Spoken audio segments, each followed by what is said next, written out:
Hundreds of first responders, many of who worked at Ground Zero after the 9/11 terror attacks, ride their motorcycles to pay tribute to those killed.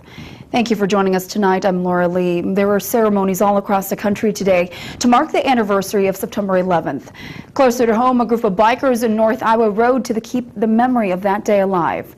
ABC 6 News reporter John Detcott met up with them in Mason City and starts off our team coverage tonight.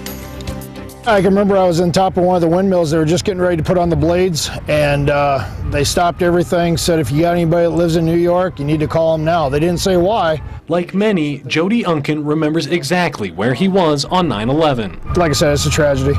To commemorate that day, Unken's group, the Motorcycle Safety Awareness Association, held their second annual 9/11 Memorial Ride, starting in Mason City.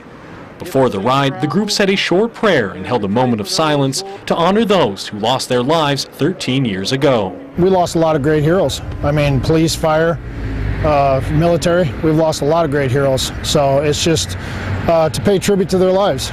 Accompanied by a police escort, the group rode from Mason City up to Lake Mills, then back to the fire station in Clear Lake, where a piece of the World Trade Center now rests. It's comforting to see that the community and visitors to the community do come here, they do spend time, they reflect, they remember what happened that day. More than 100 people gathered at the firehouse for a special ceremony dedicated to those civilians and first responders who gave the ultimate sacrifice, trying to help others.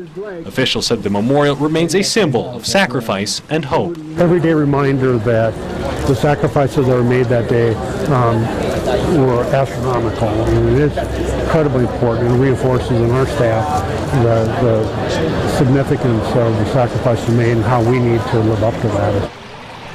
Many people I spoke to today chose not to focus on the tragedy of 9/11, but on the days after, when the country came together stronger than before, choosing to keep that feeling alive above all others. Reporting live in studio, John Detcott, ABC 6 News.